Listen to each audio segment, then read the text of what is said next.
ակնկալիքներով եք այդ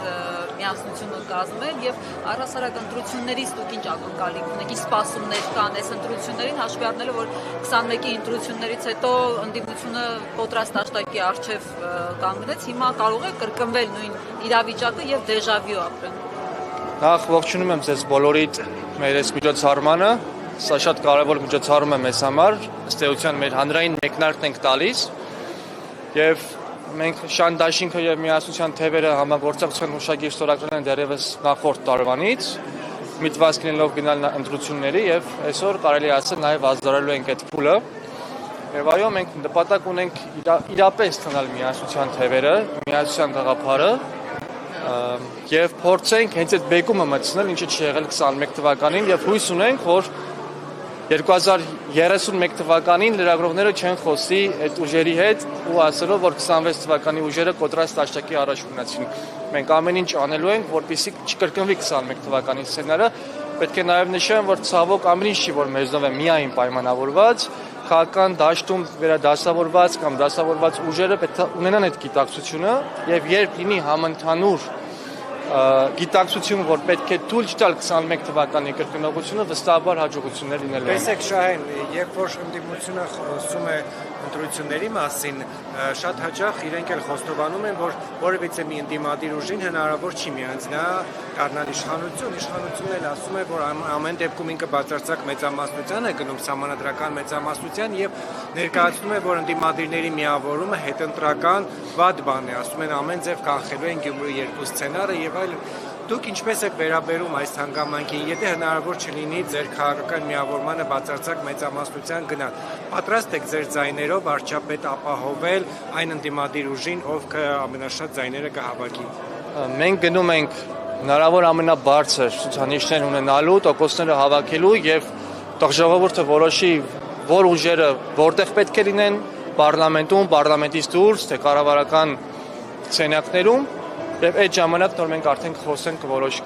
ներկայացնենք մեր որոշումը։ Թիմը ամենաշատ ընդդիմադիրների ձայն հավաքի իրենք աջակցեք դառնավարչապետ։ Մեր դիրքորոշումներում հստակ ենք, մենք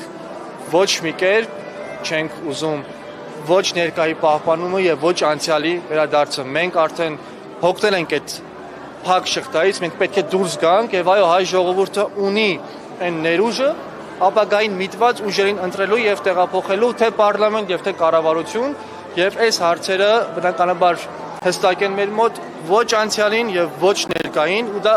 այսպես միահյուսված իրար հետ գնում են։ Հաջորդը պետք է ընտրություն կատարի ապագայի եւ իրական ապագայի միջեւ։ Շարքարը կատաղի է լինելու, մենք տեսնում ենք, որ Փաշինյանը իր ամբողջ այսպես վարչական լծակներով ուրախ ավտոբուսով արդեն իսկ չնայած անունն ուրիշ բան են դնում, բայց արդեն իսկ քարոզարշավը սկսել է եւ դեռ ավելի վաղ էր սկսել։ Ինչով եք դուք տարբերվելու եւ նաեւ հիմնականում հնչում են շատ պոպուլիստական առաջարկություններ այդ մրցակցությանը ինչպես եք դիմանալու։ Շատ տեղին է հարցը, ճիշտն ասած, որովհետև մենք մշտապես խոսում ենք, որ մեր ազնվության եւ այլ արժեքների ձեռքը, այսպես ասած, շակերտներով կրակն ենք ընկել, որովհետև մենք պոպուլիստական խոսքեր չենք կարողանում ասել, ցանկացած խոսք եւ միտք ինչը որ հնչած է, ունի գիտական եւ բարոյական բոլոր արժանորմատիվային հենքերը եւ այո մեզ համար շատ դժվար է լինելու բայց մենք այդ հույսն ունենք որ ի վերջո հայ հասարակությունը կընտրի եւ ոչ թե սուտ խոստումները պոպուլիստական խոստումները կամ խոսքերը այլ կընտրի մարդկանց որոնք ազնիվ են որոնք արդար են եւ խոստումները էլ մեծ հաշվով չեն տալիս Այսինքն տանգային առումով ձեր առաջարկը, քանի որ այս իշխանությունները գիտեք գնում են ընտրության խաղաղություն ենք բերել, երկրին ազատություն, սուվերենություն ենք բերել խոսույթով, հիմա դուք որ գաք իշխանության Սև լճի, ասում են ջերմուկի հատվածից դուրս եք քշելու արդյոք թշնամուն, ինչ եք դուք առհասարակ անելու։ Մենք առաջիկայում կունենանք մեր համագումարը քաղաքական գնահատականներ տալու եւ մեր ծրագրերը ներկայացնելու իմաստով, եկեք այս բոլորի մասին խոսենք հենց այդ համագումարի ժամանակ, դա առաջիկայում մեկ ամսվա ընթացքում մենք պետք է իրականացնենք, բայց մի բան թող ինձանից փորձեմ պաշտպանել Հայաստանի անկախությունը եւ մնացած բաները, տեսնենք ով որտեղ կհայտնվի։ Իսկ ձեր հայրը ինչ դիրքորոշում ունի, որևէ կերպ այսպես մասնակցելու է քարոզարշավին թե չէ, որովհետեւ ձեր հայրը միշտ կոշտ քննադատության է ենթարկել գրեթե բոլոր ուժերին,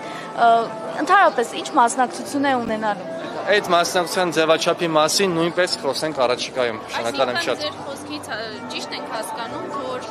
ընդդիմադիր ուժերը պատրաստ չեն իրենց բոլոր տարաձայնությունները մի կողմ դնելու հանուն այն գաղափարի, որ օրվա իշխանությունները չվերարտադրվեն։ Այդպես միանշանակ չասենք, որ բոլորը պատրաստ չեն, գիտենք ուժեր, որոնք պատրաստ չեն, գիտենք ուժեր, որոնք պատրաստ են,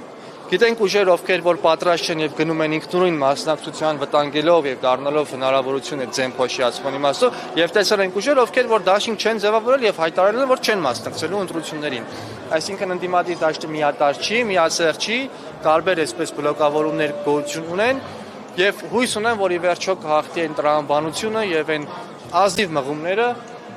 եւ քաղաքական ընդդիմադիր դաշտը բնականաբար Արդյոք այդ պատճառով չի, որ չեն որ Նիկոլ Փաշինյանը կրկին վերարտադրվում է 21 թվականին, արդեն 26 թվականին։ Նիկոլ Փաշինյանը գործում է հին հայտնի սկզբունքով բաժանիր որտիրես։ Մասնատում է, բաժանում 1000 մասի եւ փորձում է դրա հիման վրա նորից վերարտադրվել։ Եվ նորմալ եմ համարում Նիկոլ Փաշինյանի այդ հռետորաբանությունը, որ գնում են միանգամից մեծամասնություն ձևավորելու, որովհետեւ բոլոր իշխանություններն էլ միշտ նման հայտարարություններ անում են, տարբերություններ չեմ տեսնում։